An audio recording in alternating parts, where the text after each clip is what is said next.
हों जिनके गुणों के गान में वे वर्धमान महान दिन विचरे हमारे ध्यान में। समय सार परमागम की 45वीं गाथा आरंभ करनी है। हमने समय सार को आरंभ से आरंभ किया है और एक दफ़े अब उसको पूरा करने का विकल्प है। पहले तो कई दफ़े हुआ है, क्रम से होता रहे। यहाँ रहना कम होता है, बाहर रहना ज़्यादा होता है, तो कोशिश ये करते हैं कि बाहर भी उसी क्रम में आगे चलाएं।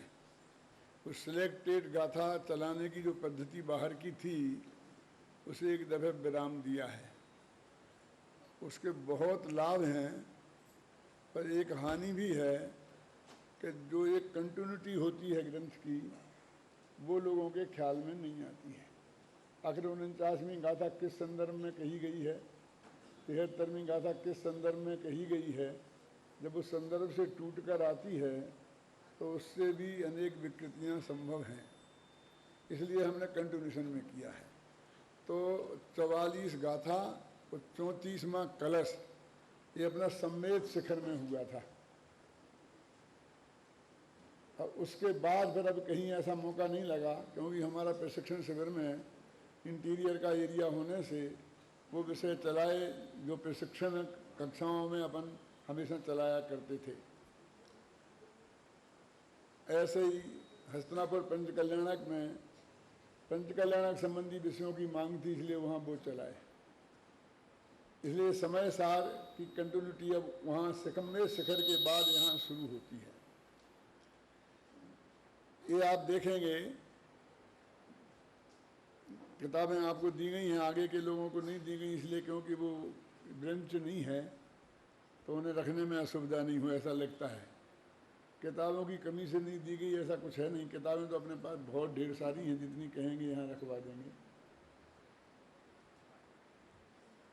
प्रकरण ये है कि जो 34वां कलश है उसके ऊपर में एक पंक्ति है, देखें मार्मिक।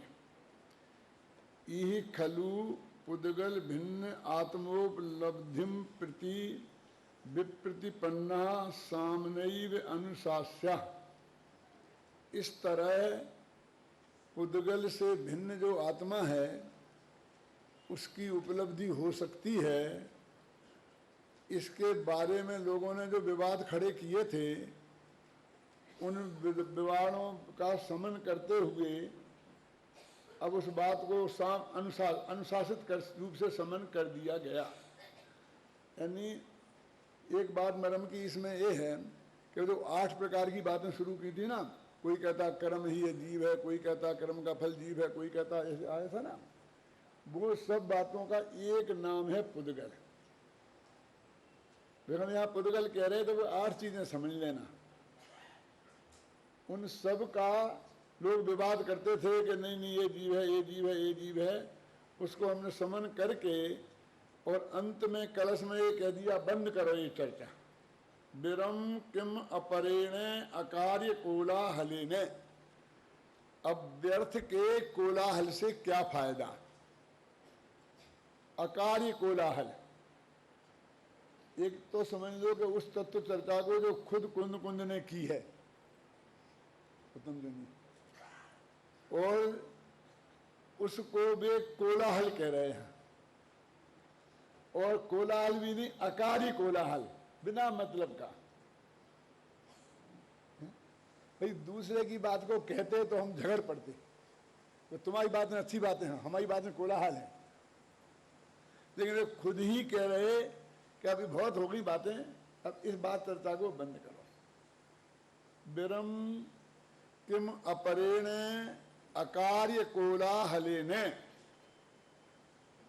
स्वमपि निभृतासन।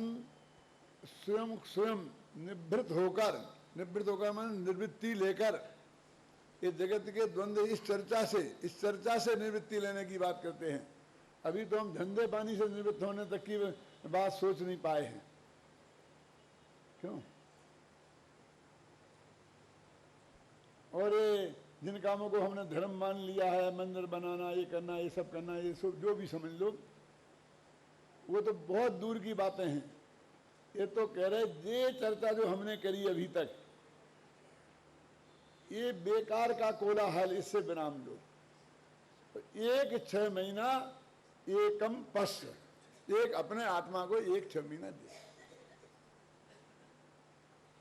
किसने क्या कहा, किसने क्या कहा, इसी में उलझने से क्या फायदा। ये तो हमने इसलिए पढ़ा था सब कि भाई जयचंद क्या कहते हैं, जयसेन क्या कहते हैं, अमरचंद क्या कहते हैं, कुंद कुंद क्या कहते हैं, वीरसेन क्या कहते हैं, कि ये हमको उसको उसका स्वरूप थोड़ा ख्याल में आ जाए, इस जानने के लिए पढ़ा था। अब उनमें हम इसने ये क्यों कहा, इसने ये क्यों नहीं कहा, अब इस बेकार की बातों से हमको कोई उलझने की जरूरत नहीं है। आप तो इतना सोचो कि जिसने भी जो कुछ कहा उससे तुम थोड़ा आगे बढ़े कि नहीं, तुम्हारी जानकारी आत्मा के बारे में थोड़ी बढ़ी कि नहीं बढ़ी, बस कितनी। यदि बढ़ी तो बस खत्म। अब बंद करो। क्षण मास मेकम, 6 महीना एक आत्मा को देखो। एक आत्मा को 6 महीना देखने की बात होती है, अंतर्मुहूर्त में तो केवल ज्ञान हो जाता है, और फिर तो वे अनंत काल तक देखते रहेंगे। देखो मैं ये कहना चाहता हूं कि वो आत्मा की लीनता जिसमें केवल ज्ञान होता है, वो भी यहाँ बात नहीं है, उसकी बात नहीं कह रहे हैं। काय में लगाओ 6 महीना, अभी वो तो तुमको एक क्षण के लिए प्राप्त करना है, उसके लिए तो ये सब कुछ है दीदी भाई, उसके लिए सब कुछ है। और इसको सबको कोलाहल कह रहे। अब बीच में वो बचा क्या, तो 6 महीना करें है? कि पश्य क्षण मास एकम, एक आत्मा को 6 महीना देखो। 6 महीना तो लगते नहीं है। तो ऐसा प्रश्न किया इसकी टीका में उन्होंने, ये 6 महीना तो लगता ही नहीं है। उनके अधिक से अधिक कहा है भैया, 6 महीना तुम्हें लगेंगे थोड़ी हम कह रहे हैं। लेकिन सच्ची ईमानदारी से हम अपनी छाती पर हाथ रखकर विचार करें कि सब जगह के झंझटों से अपने को उपयोग को हटाकर कभी हमने 6 महीना सिर्फ हमें आत्मा का अनुभव करना है और उसके लिए जो प्रयत्न करना है उसमें लगाए हैं क्या? कोई स्वाध्यायी होगा उसमें, वो 6 महीना स्वाध्यायी में जाएंगे, प्रवचन सुनने में जाएंगे, गुरुदेव जैसे महापुरुषों के पढ़ने में जाएंगे शास्त्रों को। लेकिन वो ये कहते हैं कि उसके बीच में और ज़्यादा और कोई चीज़ें नहीं आना चाहिए बहुत की, क्योंकि उसका रस सूख जाता है। गुरुदेव बादाम का उदाहरण देते थे घिसने का, कि बादाम को घिसते घिसते उसमें पेशाब आती है, तो पेशाब के लिए जाता है जब तक वो जितनी घिसी थी और उसमें तेल निकलने की तैयारी हुई थी, फिर वही उसमें हो जाता, फिर घिसे जाओ बेटा बस। तो ये लेटरिन बाथरूम जाने के लिए आचार्य मना नहीं कर रहे, उसको नहीं कह रहा कार्य को लान, नहीं तो हमें कब्जियत हो जाएगी। वो तो तुम करना, शुद्ध सात्विक भोजन भी करना। लेकिन सचमुच वो ये कहना चाहते हैं कि हम विवेक की क्या बताएं, तुम जहाँ जहाँ उलझे हो वहाँ वहाँ से अपने उपयोग को हटाकर 6 महीना अपने आत्मा को दे दो, सिर्फ प्योर आत्मा के कल्याण की दृष्टि से दे दो प्रकाश, बस ये कह रहे। अभी जगत का कल्याण भी छोड़ दो एक दफे, किसका क्या होगा उसको छोड़ दो, उसका हो जाए। वो सब का एक तो अनादिकाल से सुनिश्चित है क्रमबद्ध पर्याय के अनुसार, और जो कुछ होगा तो अपने कर्म के उदय के अनुसार होगा। और तीसरा होगा तो उसमें जो कुछ कर्तृत्व भी होगा, ज्ञानी अज्ञानी का बहुत अभी कर्ता कर्म अधिकार में बहुत आएगा कि उसमें वो हो जाएगा जिसका जो होना होगा। ख्याल में आई ना? अब हम उसमें सारे विकल्पों को तोड़कर देखो प्योर शुद्ध अपने आत्मा का अनुभव मुझे करना है, इसके लिए तुम 6 महीना दे दो, ये कह रहे हैं। बस इतनी सी बात है।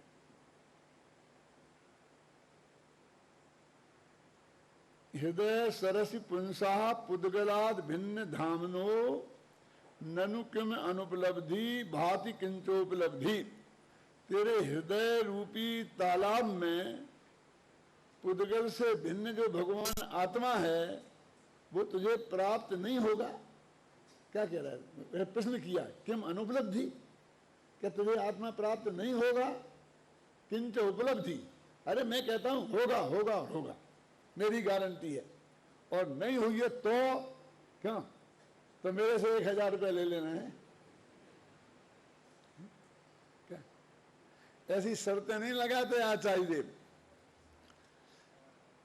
कि मैं गारंटी दे रहा हूं तो मैं अपनी तरफ से नहीं दे रहा हूं, मैं सर्वज्ञ भगवान की तरफ से दे रहा हूं, मैं वस्तु के स्वरूप की तरफ से दे रहा हूं क्या? जब है अंदर में भगवान आत्मा और तुम्हारी ज्ञान की पर्यायों से जानने की ताकत है और तुम उसमें लगा दोगे तो क्यों नहीं मिलेगा? घर में माताएं बहनें कहते हैं नौकर से, किसी से, बच्चे से कि जाओ उस कमरे में फला चीज रखी है और तुम उठा के ले आओ, वो आता लोग इंतजाम नहीं है, वहां नहीं मिली। कैसे नहीं मिली? वहीं रखी है, क्यों नहीं मिलेगी? कि मैं कह रहा हूं नहीं मिली, मैं चक्कर काट के आया हूं, फिर जा, फिर नहीं मिली, तो वो अंत तक यही कहती रहती है कि कैसे नहीं होगी, जरूर वहां मिलेगी तेरे को। क्यों? क्यों? उसकी तरफ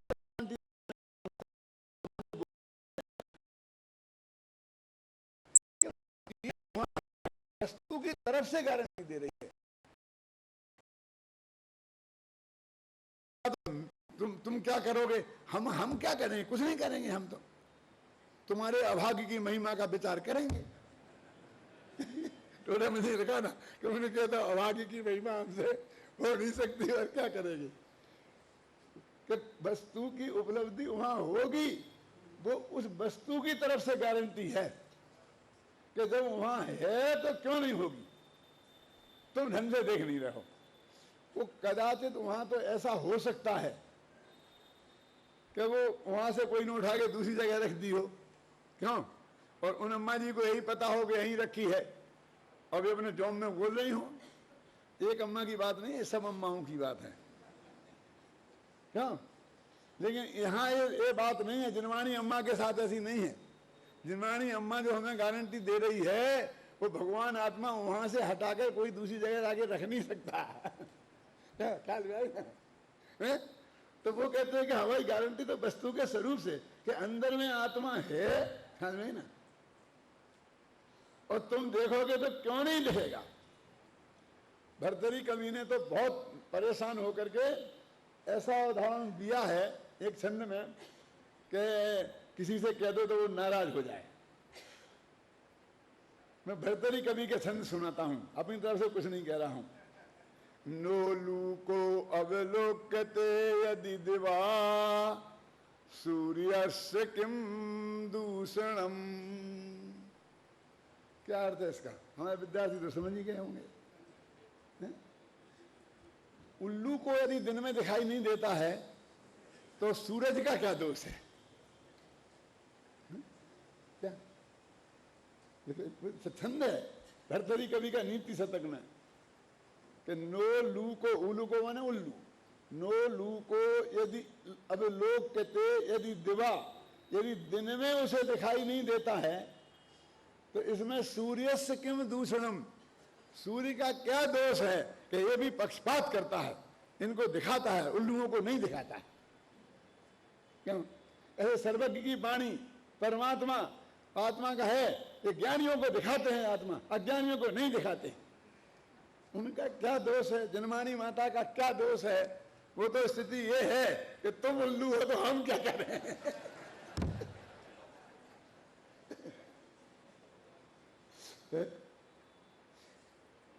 एक गारंटी दी।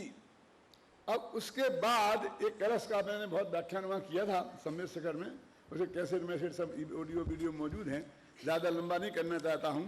अब शिष्य ने प्रश्न किया कि कश्चिद कथनचिद अनमय प्रतिभासे व्यक्ति अद्यवसाना दयाम पुद्गल स्वभावा इति चेत। अद्यवसानादि भाव जीव नहीं है, इनमें इनसे भिन्न चैतन्य स्वभावी भगवान आत्मा ही जीव है। बार बार आप ऐसा कहते हैं, परंतु ये अद्वसानादि भाव भी तो कथनचित चैतन्य के साथ संबंध रखने वाले प्रतिभाषित होते हैं। ये कथनचित है जैन धर्म, सर्वथा नहीं है। अभी उत्तम चंद जी ने बहुत बताई कि राग पुद्गल का है, कि जीव का है, कि नृत्य का है, कि उपादान का है, बेटा बाप का है, कि माँ का है, वो लंबाई में मैं नहीं जाऊंगा। उन्होंने मेरा काम हल्का कर दिया। ख्याल में है ना? मैं तो एक कह रहे हैं कि ये कथनचित है। जैसे शरीर को आप कह सकते हो कि ये बिल्कुल जीव नहीं है, अभी उसमें भी नए लगाएंगे इसी गाथा की, अगली गाथा की टीका में, 46वीं गाथा की टीका में उसे भी कहेंगे। लेकिन वो शिष्य कह रहा है कि तो उसे कह दो। लेकिन ये तो कथनचित है, क्योंकि इनके साथ चैतन्य के साथ इनका अन्वय है। चैतन्य के साथ अन्वय क्या होता है? ये जहां होंगे वहां गारंटी से चैतन्य होगा। चैतन्य जहां होगा वहां होंगे ये नहीं, लेकिन ये जहां होंगे वहां गारंटी से चैतन्य होगा। इसका नाम है अन्वय। और जहां चैतन्य नहीं होगा वहां ये गारंटी से नहीं होंगे। इसका नाम है व्यतिरेक। ये अन्वय व्यतिरेक न्यास के शब्द हैं। और जब हमारे विद्यार्थी पढ़ने आते हैं तो हम पहली साल ही इन्हें पढ़ा देते हैं। परीक्षा मुक्त सूत्र में अन्वय व्यतिरेक पहली साल ही पढ़ा देते हैं। क्या? तो वो कहते हैं चैतन्य के साथ इनका अन्वय है। आप क्या बात करते हो? और जिसके साथ में अन्वय व्यतिरेक घट जाता है वो पक्का उसका होता है। तो उसमें कोई प्रश्नवाचक नहीं लगा सकता न्याय की भाषा में कि अन्वय व्यतिरेक घट रहा है। फिर तुम क्या बात करते हो? चैतन्य के साथ अन्वय है कथनचित। तो इनको पुद्गल स्वभाव कह रहे हो कि ये पुद्गल है, ये पुद्गल है। ये कथनचित चैतन्य के साथ अन्वय है। देखो, परंतु ये अद्वसान भाव तो कथनचित चैतन्य के साथ संबंध रखने वाले प्रतिभाषित होते हैं। ये भाव जड़ होते भी दिखाई नहीं देते। ये कभी जड़ नहीं दिखते हैं वो रूप स्कंध स्पर्श वाले। तो भी आप इन्हें जड़ कहते हो, पुद्गल कहते हो। इसका क्या कारण है? माने ये जो गाथा है इसमें सीधा ये प्रश्न है। ये तो अपन को ये गाथा चलानी है ना, इसमें सीधा ये प्रश्न है कि ये तो चैतन्य के स्वभावी हैं, इनका चैतन्य के साथ अन्वय है। राजेंद्र जी, इन्हें आप जड़ कैसे कहते हो? और उसका उत्तर इस गाथा में दिया गया है। उन्होंने जो गाथा पढ़ते हैं अपन, अट्ठबियम पियकम्मम सब्बम पौगलमयम जना बेंती।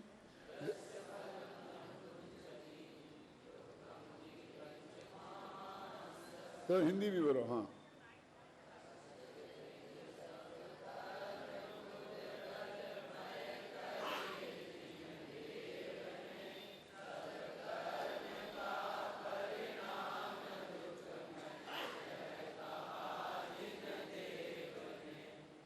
बहुत इसमें गजब बात ये है, कुंदकुंदाचारी जिस तरह से बात कहते हैं, हम उसको ऐसे भी कह सकते हैं कि जो उनकी गाथाओं में गुप्त रहस्य भरा है, ये तो बहुत सभ्य भाषा है। और असभ्य भाषा में भी थोड़ी कह दूं कि जो बात वे अस्पष्ट रूप से कहते हैं, क्योंकि अच्छी नहीं लगेगी ये बात, माने उतनी स्पष्ट नहीं हो पाती हर एक को। क्यों? तो बड़ा गंभीर रहस्य भरा है, महान है, तो वो बहुत अच्छा लगता है। यदि अमृतचंद जैसे आचार्य उसको नहीं खोलते तो गारंटी से हम लोग उसका अर्थ नहीं निकाल सकते। मैं अपनी गारंटी देता हूं कि मैं ये अर्थ जो इसका अमृतचंद ने निकाला है, यदि ये अमृतचंद की टीका नहीं होती तो मैं इसका अर्थ नहीं निकाल सकता था। और कोई समर्थ हो तो निकाल सके, तो अमृतचंद ने आखिर निकाला ही है ना। तो अमृतचंद जैसा कोई समर्थ हो ही सकता है, क्यों नहीं हो सकता है? और उनमें एक अपने पूज्य गुरुदेव श्री का नाम तो आता ही आता है, क्योंकि उनने ऐसे ऐसे रहस्य निकाले हैं कई जगह। वो ये कहते हैं कि अपने हर एक बात है, अपने सीधी सच्ची भगवान ने कही, हम क्या करें? जब हम कोई बात आती है सबसे पहले, क्यों कि साहब आलू में अनंत जीव हैं, आप कैसे कह सकते हैं आलू में अनंत जीव हैं? हमने सूक्ष्म भीषण यंत्र से देख लिया, ये कर लिया, ये कर लिया, वो कर लिया, ये भगवान कहते हैं, हमारा माथा मत खाओ। तुम कहो तो हम वो निकाल के जनवाणी में बता सकते हैं, बस खत्म। अब वही बात उन्होंने यहाँ की, देखो, अट्ठबियम्पीय कम्मम सब्बम पौगलमयम जना बेंती। 8 प्रकार का जो कर्म है वो सभी कर्मों को जिनेन्द्र भगवान ने पुद्गलमय कहा है। इतनी सीधी उनने बात कर दी। इसमें तो उन्हें हम अब इस बात को हम सिद्ध नहीं करेंगे।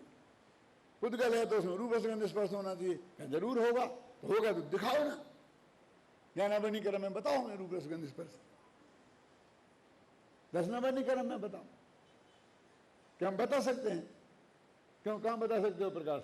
गोमरसार में, धबला में। क्यों हम गोमरसार में बता सकते हैं, धबला में बता सकते हैं, समयसार में बता सकते हैं, हम वो कर्म में नहीं दिखा सकते तुम्हें। हम कर्म ही नहीं दिखा सकते तो उसमें तुम्हें रूप रसगंध स्पर्श कहां से दिखाएं? माने इतनी बात तो तुम्हें मान के चलनी पड़ेगी यदि जैन धर्म की चर्चा हमसे करना चाहते हो तो। जो फंडामेंटल हमारे जैन धर्म में आगम में कहे हैं उनमें तुम यदि हमसे क्रॉस क्वेश्चन करना चाहते हो तो हम आपसे हाथ जोड़ते हैं कि हमारे पास तुम्हारे से चर्चा करने के लिए समय नहीं है। बहुत स्पष्ट शब्दों में ये बात कहना चाहता हूँ। ऐसा हर आत्मार्थी का होना चाहिए। हम हाथ जोड़ते हैं आपके, हैं कि हम नहीं मानते, कि तुमसे किसने कहा मत मानो भैया, हमें मानने दो, झगड़ा खत्म। क्यों इसमें दो अब कहे जस्य फलम तिय बुच्चति, कि उस पुद्गल कर्म के उदय में जो कुछ भी मिलेगा उस सबको दुख कहते हैं। देखो, तस्य फलम विपच्य मानस, जस्य विपच्य मानस फलम तम दुखति बुच्चति। भगवान उसके फल में जो मिलता है उसे दुख कहते हैं। बस झगड़ा खत्म। मानो क्या कह रही? 8 कर्म के उदय के फल में जो मिलता है भगवान उसे, जो पुद्गल विपाकी प्रकृतियां हैं तो उसे भी दुख कहते हैं। हाँ दुख कहते हैं, खत्म। जैसे उसे पुद्गल नाम से सब कहा था, यहाँ सबको हम दुख कहते हैं, ये समझ लेना। 8 प्रकार के कर्म का जो विपाक में फल मिलता है उसे भगवान, उसे दुख कहते हैं। और ये दुख का मतलब अकेला दुख नहीं है यहाँ पर रत्नचंदी। दुख माने 8 कर्म के उदय में मिलेगा। तीर्थंकर प्रकृति के उदय में तीर्थंकर प्रकृति बंदी वो हमें मिला सब, उसका नाम दुख है। समोसन का नाम दुख है कि हाँ दुख है। हाँ ऐसी कई गाथाएं आती है ना कि वो कहते हैं इंद्री वाली गाथा निकली ना कि इंद्री से जो जानने में आया उसका नाम भी इंद्री है। हम तो ये कहते हैं ये पुद्गल कर्म हम नहीं हैं, अब उससे जो मिलेगा वो सब दुख मिलेगा। क्यों? कि पर से मिलेगा वो सुख कैसे हो सकता है? बस खत्म। एक न्याय है। देखो अब टीका पढ़ते हैं। जो मैंने बोला ना इसमें स्पष्ट है बात, तो टीका में किस तरह स्पष्ट की है, कहाँ से निकाली है ये। अध्यवसानादि भाव, अध्यवसानादि समस्त भावों को उत्पन्न करने वाले जो 8 प्रकार के ज्ञानावरणादि कर्म हैं वे सभी पुद्गलमय हैं, ऐसा सर्वज्ञ का वचन है। मैंने इस बारे में हम कोई बात नहीं करेंगे, बस भगवान ने कही है बात, इतनी बात खत्म। अब विपाक की मर्यादा को प्राप्त कर्म, विपाक की मर्यादा को प्राप्त माने उदय में आया हुआ कर्म का फल रूप से जीव की जो विकारी अवस्था होती है वह अनाकुलता लक्षण वाले सुख स्वभाव के विपरीत होने से दुख ही है। अब यहाँ तो आप कहोगे वो तो सब 8 कर्म का कह रहे हो, यहाँ तो कह रहे जीव की जो विकारी अवस्था होती है। लेकिन ना ये फिर भाई कंट्रोवर्सी खड़ी होगी क्या नहीं? आकुलता लक्षण वाले होने से सभी अध्यवसानादि भाव उसी दुख में समाहित हो जाते हैं। अब देखो अभी पहले अध्यवसानादि भाव, राग द्वेष मोह और जिस देह भावे तीर्थंकर गोत्र बना है वो भाव आ गया ना, सभी अध्यवसानादि भाव उस दुख शब्द में शामिल हो जाते हैं। ये लिखा ना टीका में, देखो संस्कृत में लिखा है तस्य तू यद विपाक काष्ठा मधुरूढ़स्य फलत्वेन अभिलप्यते तद अनाकलित लक्षण सौख्याख्य आत्म स्वभाव विलक्षणत्वात् किल दुखम। पर आत्मा के स्वभाव से विलक्षण है। और आत्मा का स्वभाव क्या है? ज्ञान नहीं, यहाँ ज्ञान की बात नहीं है। क्या है? अनाकुलत्व माने आनंद, ज्ञानानंद स्वभावी हूं ना, तो आनंद स्वभाव की बात है। अनाकुलत्व लक्षण है तो वो सुख है, और इसमें अनाकुलत्व लक्षण नहीं मिलता है। काय में जो पुद्गल विपाकी कर्म की प्रकृति है ना उसमें अनाकुलत्व लक्षण नहीं मिलता है। ये संपत्ति हमें रुपए पैसे में मिली, गुरुदेव के प्रवचन में सुबह आ रहा था ना कि भैया ये जो पैसा मिला है ना, पैसा पैसा, इस शास्त्र में इसे पाप कहा है। मिलता तो पुण्य से है, लेकिन शास्त्र में इसे पाप कहा है तो ये वर्तमान में पाप ही था ना। सुबह सुना था किसी ने प्रवचन, 5 बजे, जो 5 बजे कैसेट चली थी उसमें ये बात आई थी कि भैया ये है तो क्या नाम, पाप है तो परिग्रह ना, ये परिग्रह पाप है कि नहीं है? अमृत भाई क्या कह रहे हैं मालूम आपको? उसका अर्थ क्या है? उसका अर्थ ये है कि वो तुम्हें परिग्रह मिला है, वो पुण्य से मिला कि पाप से मिला, हम इस बहस में नहीं पढ़ना चाहते। हम ये जानना चाहते हैं कि जो मिला है और जो है वो क्या है। गुरुदेव ने तो इतना ही कहा था कि पुण्य के उदय से मिलता है ना। मैं उससे आगे कुछ कह रहा हूं, मतलब गुरुदेव नहीं जानते थे वो मैं कह रहा हूं, ऐसा अर्थ मत लगाना भैया।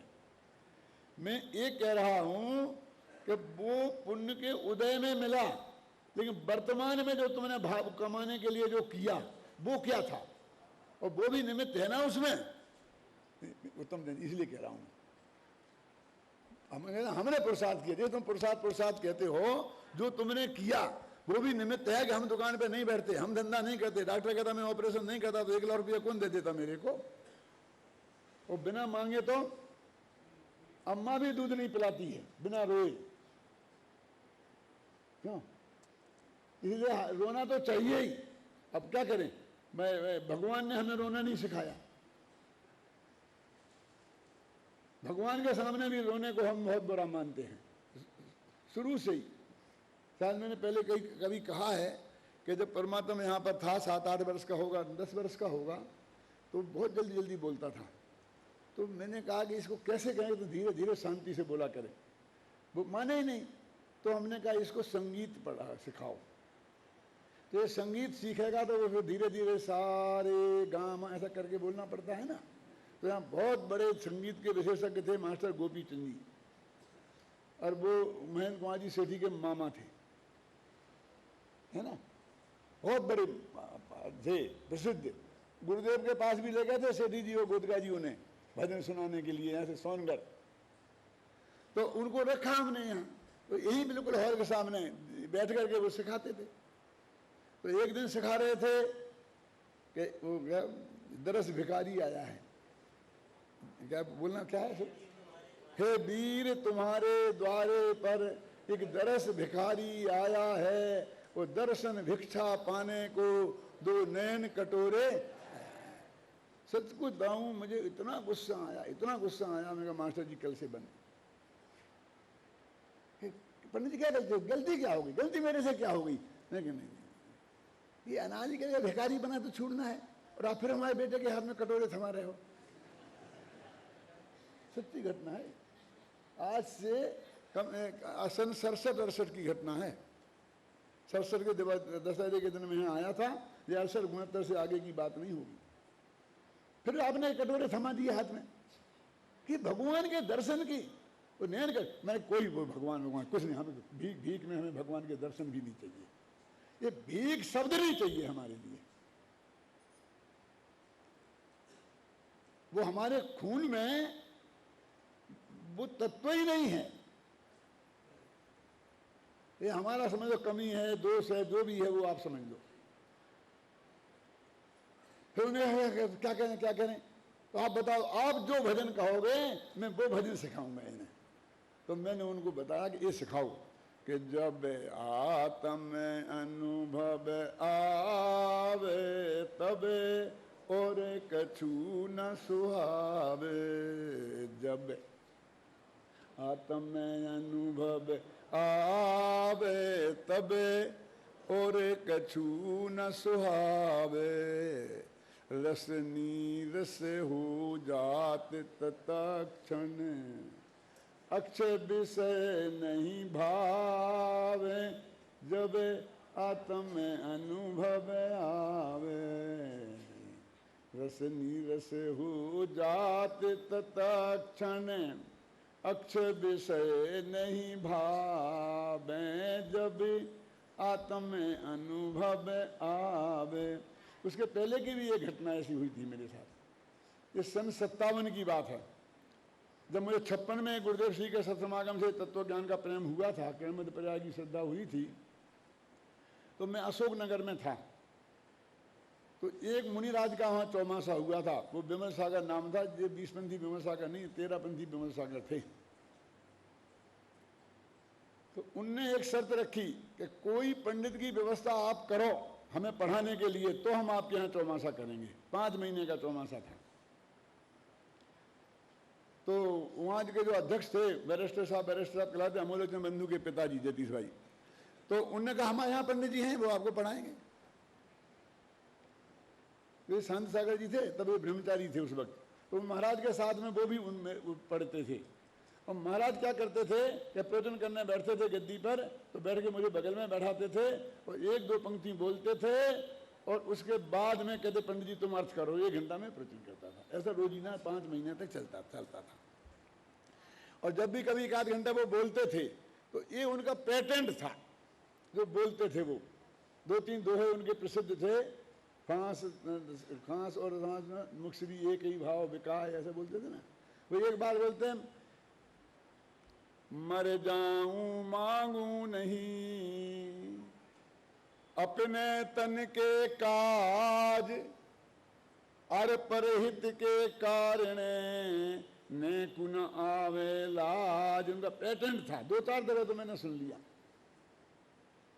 एक बार मैंने कहा महाराज आप नाराज नहीं हो तो मैं एक बात कहना चाहता हूँ सभाई में। क्या ये दोहा आपके मुंह से अच्छा नहीं लगता?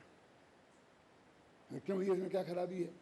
मैंने क्या ही बात करते हो कि अपने तन के काज मांगे नहीं, ये कैसे हो सकता मुनिराज को? मुनिराज भिक्षा नहीं लेते हैं, फिर भी उनकी वृत्ति को भिक्षा वृत्ति कहा है। नवदा भक्ति पूर्वक लेते हैं, 9 दफे नमस्कार करें तब लेते हैं। लेकिन ऐसा करके आप निकलते हो, उसका क्या अर्थ है? बोलो। उसका अर्थ ये है कि मैं भोजन के लिए निकला हूं, यदि कोई मुझे पढ़ाएगा तो मैं उसके यहाँ भोजन करूंगा। ये इस बात की निशानी है। ऐसा निकल के निकलेंगे मुनिराज तभी कोई पढ़ाता है, नहीं तो नहीं पढ़ाएगा।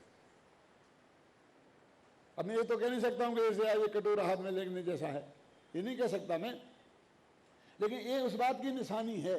और आपकी वृत्ति को शास्त्र में क्या कहा है?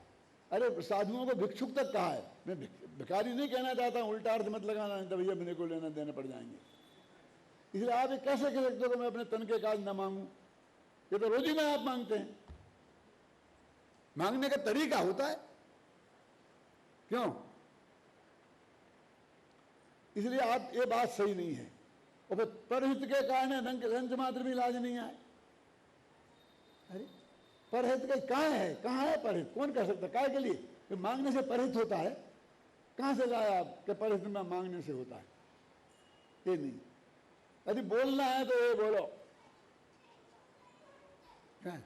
मर जाऊं मांगू नहीं परहित के काज, अपने तन के कारण ने कुन आवे लाज।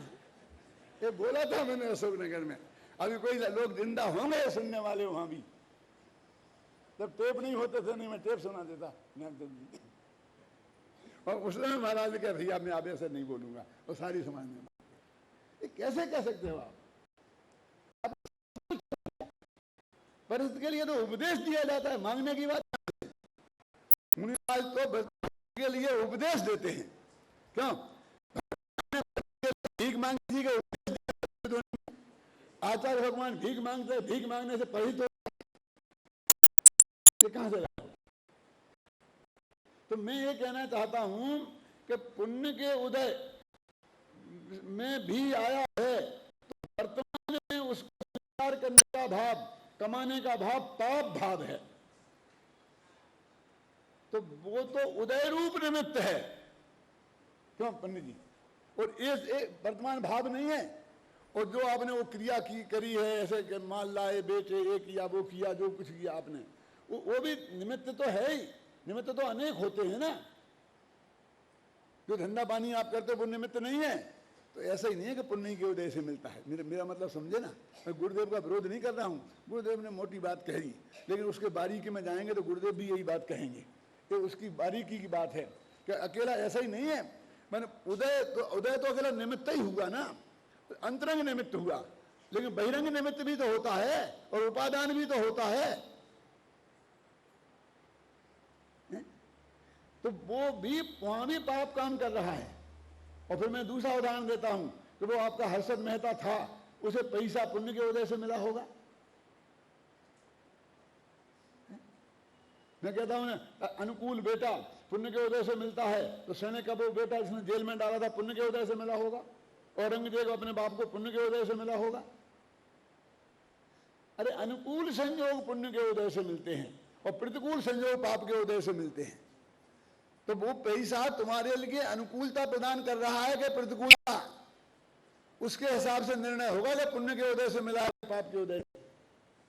नीति कर दी हो इसका छाप तो समझ लो तुम्हारे पाप के उदय से।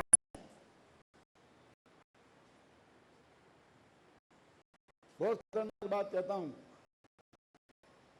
चक्रवर्ती को चक्रवर्ती प्राप्त आज दुनिया कहती है पुण्य के उदय से मिली थी, और मैं कोई ऑब्जेक्शन नहीं करता, उसको चैलेंज नहीं करता, लेकिन मैं कहता हूं कि बोलने के चलना पड़ा।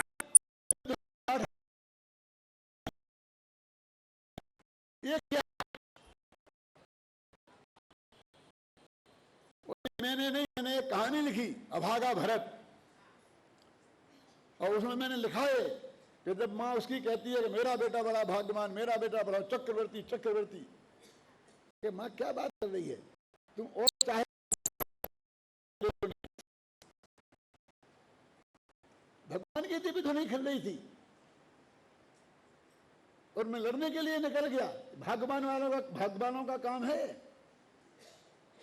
तेरे उस बेटे की भाग्य के सामने में कहां खड़ा होता हूं कि जो पहला धनुधर बना ऋषभदेव का, कौन क्या नाम था, ऋषभ सेन, भरत चक्रवर्ती का सग्गा मां जाया छोटा भाई।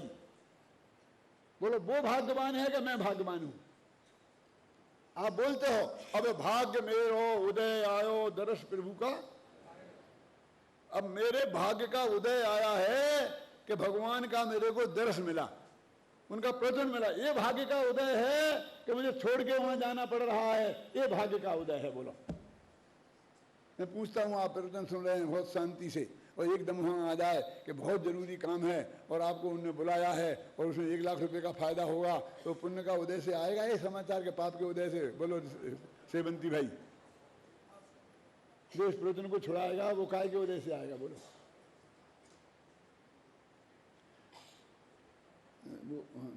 मैं आपको पहले ही बता दूं, जिसमें आपको कोई आकुलता नहीं हो, मैं 54 मिनट बोलूंगा। उसका कारण है जतीश भाई रोजीना कि ये सब टीवी पे जाता है एपिसोड, तो 18 मिनट चलाते हैं, तो या तो 2 एपिसोड बने, तो या तो 36 मिनट बोलूं और या 54 मिनट बोलूं, नहीं तो वो बीच में प्रवचन कट जाता है टीवी पे जाकर के। इसलिए आपको कोई आकुलता नहीं रहे, किसी को विकल्प नहीं रहे, तो पहले से आप अपनी सोच समझ के रखना।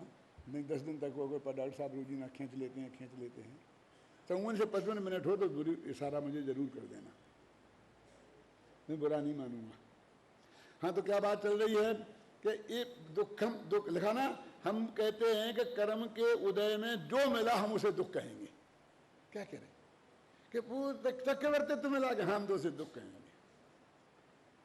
चक्रवर्तित्व को दुख कहोगे क्या कहेंगे? बस अब एक अपेक्षा ये है, ये कोई कर्मनियों के विरोध की बात नहीं है ना। देखो अभी पढ़ता हूं मैं पूरा। विपाक की मर्यादा को देखो, ऐसा है कि ये मैंने लिखा है, खूब पढ़ा है, मैं ये भी लाया हूँ, गुरुदेव का कोटेशन भी लाया हूँ, मैं जयचंद छाबड़ा का भी कोटेशन लाया हूँ, ये सब लाया हूँ ऐसे निकाल करके समझ रखी लग करके। और मेरे इतने के बाद भी मैं स्वयं पूरा पढ़ के आता हूँ और आपको पूरा प्रमाण के साथ माल देने की कोशिश करता हूँ। इसलिए आप ये मत समझना कि मैं कोई यहाँ वहाँ भटक रहा हूँ। वो बहुत जो भी बोल रहा हूँ बहुत व्यवस्थित ढंग से मैं बोल रहा हूँ। मैं अभी सुनाऊंगा आपको सबको, गुरुदेव का भी सुनाऊंगा।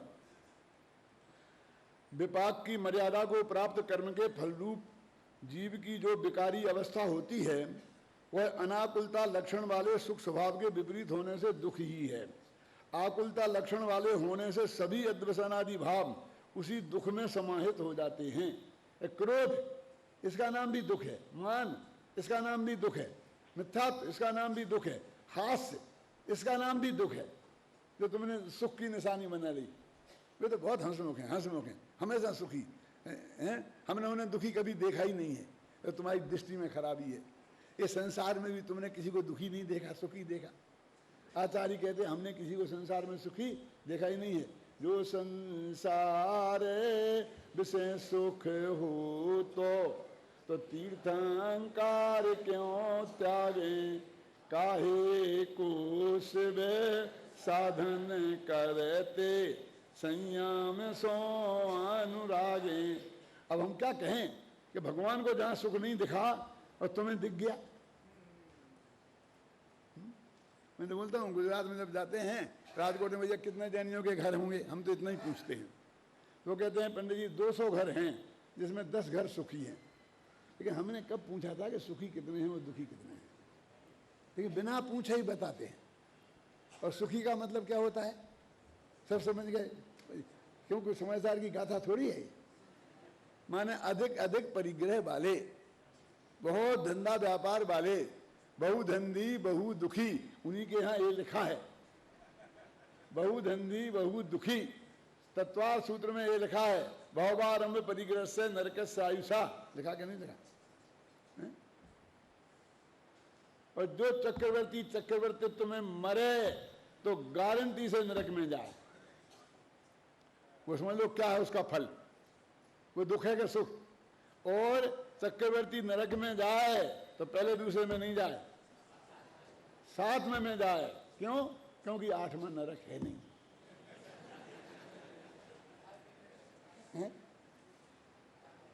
सरसेठ हुकुमचंद जी के बारे में ये बात आती है कि उनके 7 मील खोले उन्होंने। हुकुमचंद मील, राजकुमार मील, मालवा मील, हीरा मील। फिर 8वें मील खोलने की प्लानिंग शुरू हो गई, है ना।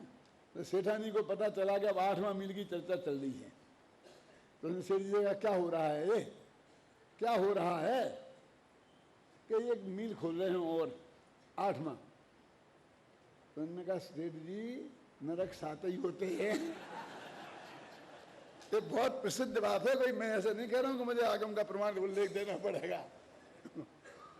क्यों? मैंने वो सेठानी भी ये समझती थी कंचनबाई, नाम तो कंचनबाई था। क्यों?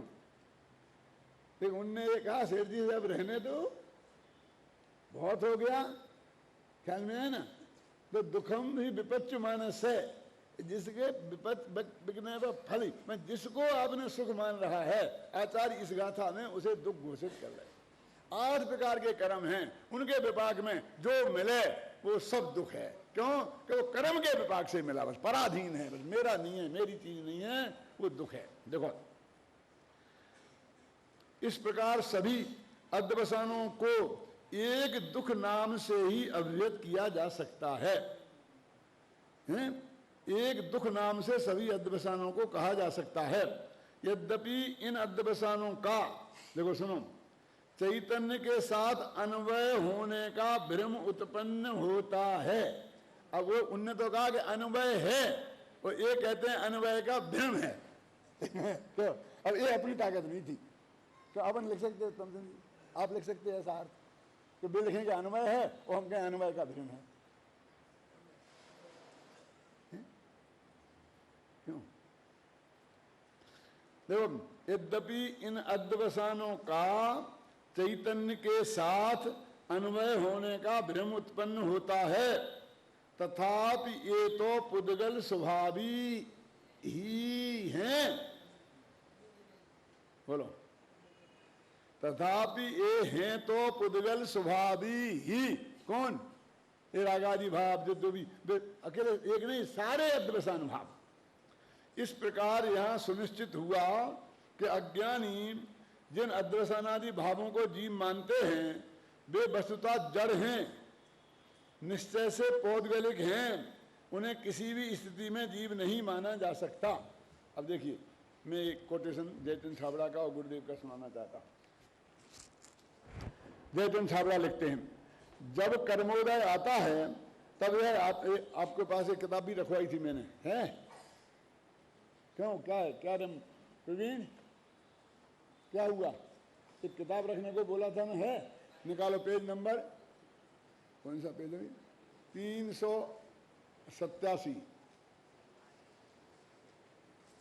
387 है ना। जब कर्मोदय आता है तब वह आत्मा दुख रूप परिणमित होता है और दुख रूप भाव अध्यवसान है, इसलिए दुख रूप भावों में चेतनता का भ्रम उत्पन्न होता है। परमार्थ से दुख रूप भाव चेतन नहीं है, कर्मजन्य है, इसलिए जड़ है। ये जयचंद जी छाबड़ा ने लिखा है। इस प्रकार यह सुनिश्चित हुआ कि अज्ञानी जन जिन अध्यवसानादि भावों को जीव मानते हैं वे वस्तुतः जड़ हैं, निश्चय से पौद्गलिक हैं, उन्हें किसी भी स्थिति में जीव नहीं माना जा सकता। अब इतना पहले नक्की करो, तो पक्का कर लेना, क्योंकि अगली गाथा में इससे बिल्कुल उल्टी बात आने वाली है। तो उससे तुमने यदि इसको कच्चा कर दिया तो काम बिगड़ जाएगा। इसे पक्की रखकर और फिर वो गाथा समझना। अगली गाथा में पूरी ताकत लगा के ये सिद्ध करने वाले हैं कि यदि उन्हें नहीं मानोगे जीव तो क्या क्या तकलीफें खड़ी हो जाएंगी। ये समझ बसंत भाई, सोचना, बहुत गंभीरता से बात करना, और वास्तविक कोई विकल्प हो तो मेरे से जरूर कहना, मैं उसका जवाब दूंगा। व्यर्थ की बातों को तो नहीं, लेकिन जो इसमें है इसकी टोन में कोई बात होगी तो मैं जरूर उस पर गंभीरता से विचार करूंगा, ख्याल में है ना। लेकिन देखो क्या इसमें ये कह रहे हैं ना, एक निश्चय से इन्हें जीव किसी भी स्थिति में नहीं माना जा सकता, किसी भी स्थिति में। और उधर हेडिंग में लिख रहा है कि कथनचित जीव के साथ अनवय है, और अगली गाथा में एक सिद्ध करने वाले हैं कि ये कथनचित जीव हैं। इसलिए कह रहा हूं कि इसको मत भूल जाना, निश्चय की बात ये है। पढ़ते हैं, देखो अगली गाथा पढ़ो। देखो, यद्यपि अध्यवसान भावा पुद्गल स्वभावा तदा कथम जीवत्वेन सूचता, कि यद्यपि अध्यवसान भाव पुद्गल स्वभाव है, आपने कह दिया, फिर भी शास्त्र में दूसरी जगह इन्हें जीव भी कहा, तो उनको दूसरी जगह जीव क्यों कहा? शिष्य का प्रश्न है। देखो पढ़ते हैं इसकी, यहाँ प्रश्न उपस्थित होता है कि जब अध्यवसानादिक भाव पौद्गलिक हैं, पुद्गल स्वभावी हैं, तो फिर जिनागम में ही इन्हें जीव रूप से क्यों कहा गया है? आगम में अनेक स्थानों पर इन्हें जीव कहा है। इस प्रकार एक ही आगम में इन्हें कहीं जीव रूप और कहीं पुद्गल रूप क्यों कहा है? इस समस्या के समाधान के लिए 46वीं गाथा रची गई है, जिसमें इस समस्या का समाधान संयुक्ति प्रस्तुत किया गया है। तो गाथा और अपद्यानुवाद पढ़ लो, बाकी चर्चा कल पढ़ो।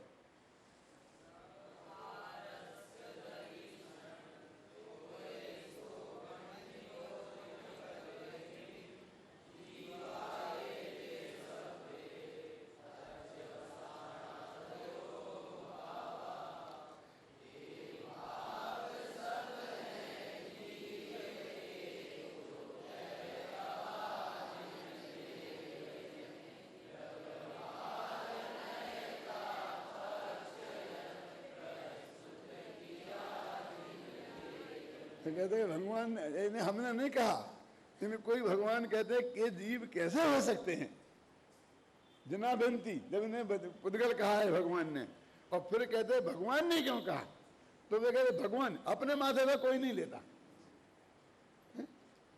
तो कहते भगवान ने ये व्यवहार नय का पक्ष प्रस्तुत किया है। देखो ना, व्यवहार नय का पक्ष यह प्रस्तुत किया जिनदेव ने, ये जिनदेव ने व्यवहार नय बताया है। तो अभी प्रश्न आएगा कि व्यवहार नय क्यों बताया है, जब ये है ही नहीं, ऐसे व्यवहार को बताने से क्या फायदा जिससे हम भ्रम में पड़ जाएं। तो वो सब इसका उत्तर इस गाथा में आएगा। ये बहुत मार्मिक गाथा है, इसकी चर्चा अपन कल करेंगे।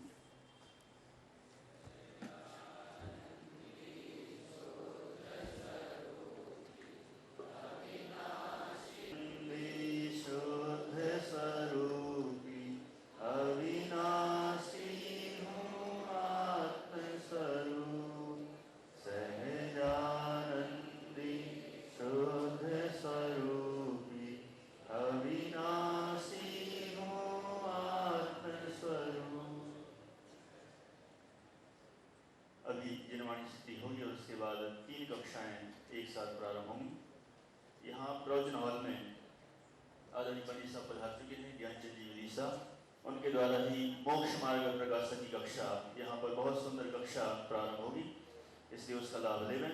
द्वितीय कक्षा छेड़ाला, यह कक्षा आदरणीय भाई जी ब्रह्मचारी जगदीश चंद जी शास्त्री त्रिमूर्ति नाले पर देंगे। और तीसरी कक्षा तत्व सूत्र, जिसमें 5वां अध्याय अजीब अधिकार है, 5वां अध्याय, इसमें एक कक्षा आदरणीय पंडित शांत